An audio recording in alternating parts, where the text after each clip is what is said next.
देखो हम लोग क्वेश्चन को आगे करते हैं। मान लीजिए क्वेश्चन हमें करना है f x equal to log x base e divide by x, है ना, ऐसे है।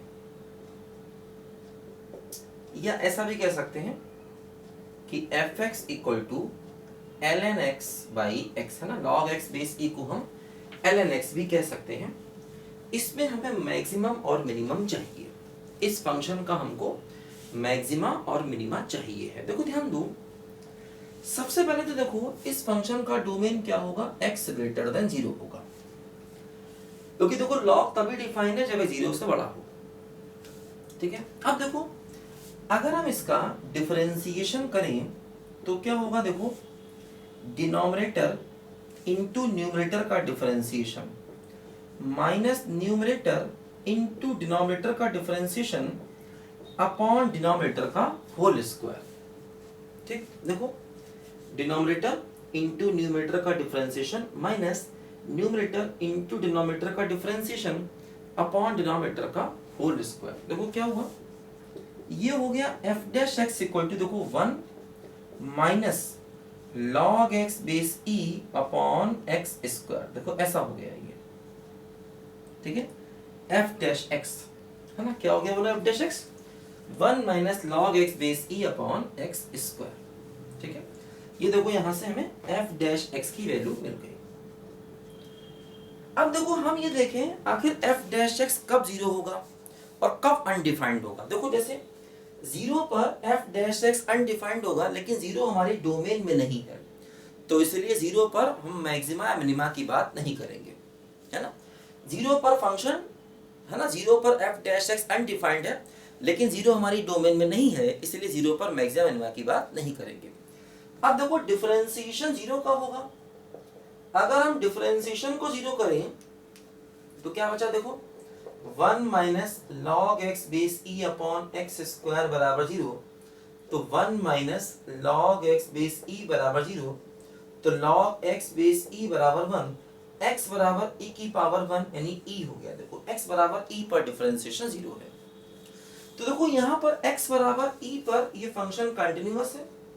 x बराबर e पर देखो फंक्शन कंटिन्यूअस है, क्योंकि देखो रैशनल फंक्शन है, तो क्योंकि e पर देखो log भी कंटिन्यूअस है और x भी कंटिन्यूअस है, दोनों का रेशियो भी कंटिन्यूअस होगा। क्योंकि x बराबर e पर डिफरेंशिएशन 0 है, तो e पर मैक्सिमा या मिनिमा मिल सकता है, और e पर फंक्शन कंटिन्यूअस है, तो हम फर्स्ट डेरिवेटिव टेस्ट को लगा सकते हैं।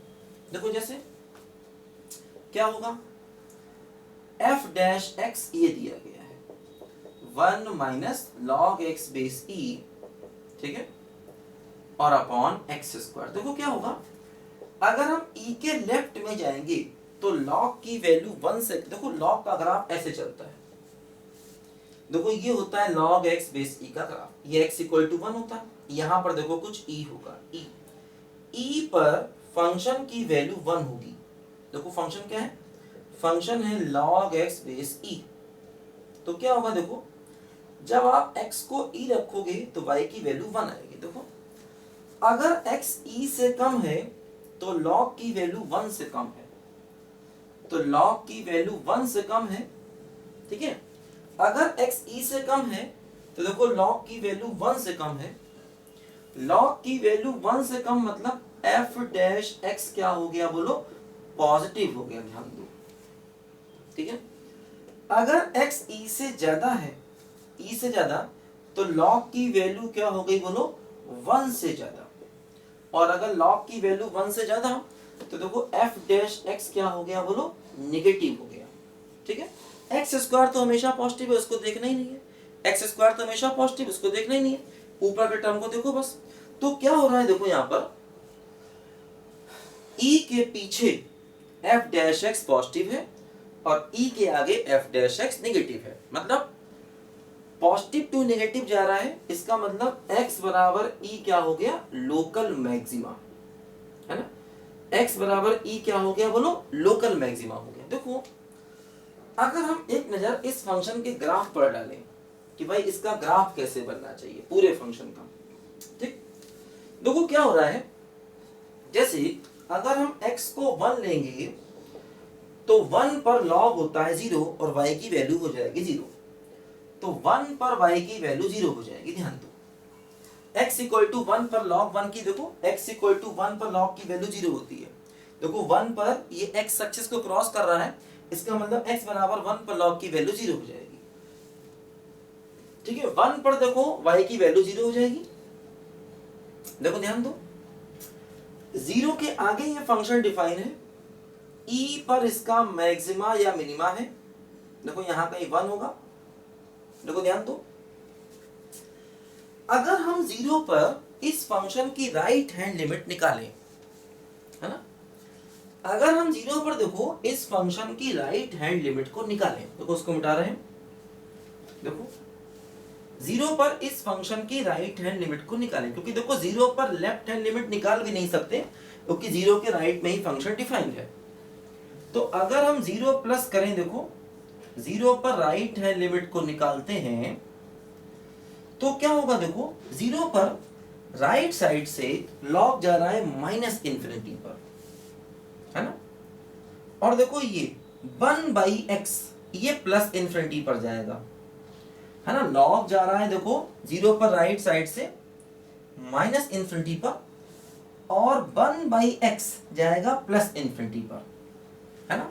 तो कुल मिला के देखो ये माइनस इन्फिनिटी हो जाएगा इसका लिमिट, 0 पर राइट हैंड लिमिट, ध्यान दो, क्योंकि log x जा रहा है देखो माइनस इन्फिनिटी पर, और 1/x जाएगा प्लस इन्फिनिटी पर राइट साइड से, है ना। 1/x याद है आपको, 1/x का ग्राफ देखो ऐसे होता है, तो क्या होगा, 0 पर राइट साइड से प्लस इन्फिनिटी पर जाएगा। तो कुल मिला के देखो 0 पर राइट हैंड साइड से ये माइनस इन्फिनिटी पर जा रहा है पूरा फंक्शन, है ना। अच्छा, अगर हम x को इन्फिनिटी लेंगे तब क्या होगा, अगर हम x को इन्फिनिटी लेंगे, देखो log x by x क्या होगा, x इन्फिनिटी पर log भी जाता है इन्फिनिटी पर, तो देखो ये इन्फिनिटी बाय इन्फिनिटी फॉर्म है।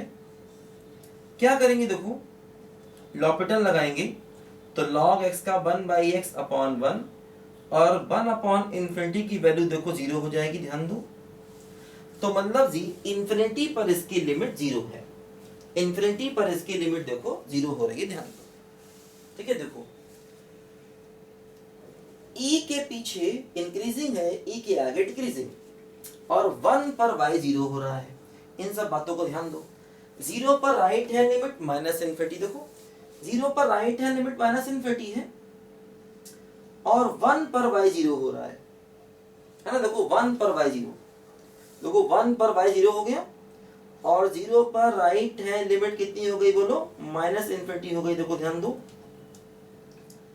1 पर y 0 है, और 0 पर राइट हैंड लिमिट कितनी है, बोलो माइनस इन्फिनिटी है, और e तक देखो, e के पीछे तक ये इंक्रीजिंग है, और e के आगे देखो डिक्रीज करेगा, है ना।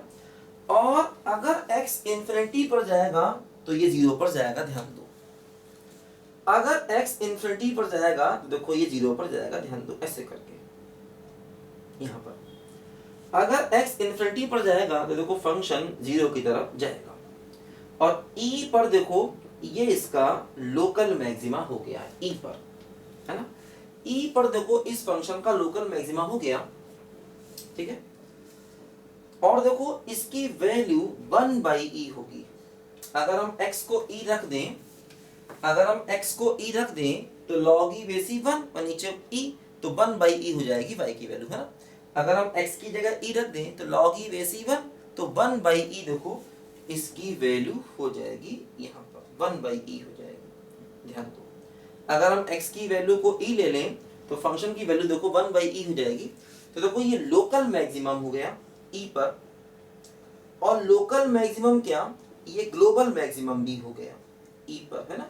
देखो ये ग्लोबल मैक्सिमम भी e पर हो गया, ठीक है, ऐसे करके देखो। तो ये इस फंक्शन का ग्राफ है। देखो इस फंक्शन का रेंज भी हो गया, क्या देखो इसका रेंज आ गया, इस फंक्शन का देखो रेंज आ गया माइनस इन्फिनिटी से लेकर के 1/e तक।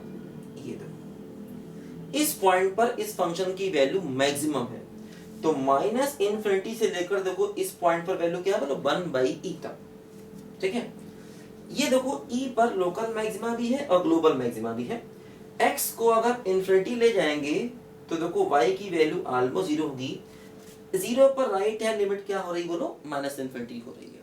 तो देखो ये इस फंक्शन का ग्राफ आ गया, रेंज भी आ गया, मैक्सिमा भी मिल गया, और देखो इसके अलावा इसका कोई ग्लोबल मिनिमा नहीं है। देखो ये लोकल मैक्सिमा है, यही ग्लोबल मैक्सिमा भी है, इसके अलावा और कोई इसका ग्लोबल मिनिमा अपने पास नहीं होगा। तो ये फंक्शन का देखो हम लोगों ने कंप्लीट ग्राफ यहाँ पर बना दिया। ठीक है, इससे फंक्शन की हमको पूरी जानकारी हो जाती है, कब इंक्रीजिंग है कब डिक्रीजिंग है। ठीक है, लेस देन ई मतलब इंक्रीजिंग, कब है देखो लेस देन ई, तो मतलब इंक्रीजिंग का इंटरवल लिखना होगा तो 0 to e लिखेंगे, ध्यान देना। जैसे हमसे कोई पूछे इंक्रीजिंग का इंटरवल क्या है, तो डोमेन का ध्यान रखते हुए इंक्रीजिंग का इंटरवल लिखेंगे। तो इंक्रीजिंग का इंटरवल 0 to e लिखेंगे, चाहे तो e पर क्लोज भी लगा सकते हैं, कोई दिक्कत नहीं। और जब डिक्रीजिंग का इंटरवल लिखेंगे तो देखो e से लेकर के इंफिनिटी तक लिखेंगे। इंक्रीजिंग का इंटरवल e तक और डिक्रीजिंग का इंटरवल क्या हुआ देखो e से लेकर के इंफिनिटी तक, ध्यान दीजिए। तो ये हमने फंक्शन की कंप्लीट नॉलेज देखो यहाँ पर ले ली है। लिखो सब बच्चे ध्यान से जल्दी से इसको।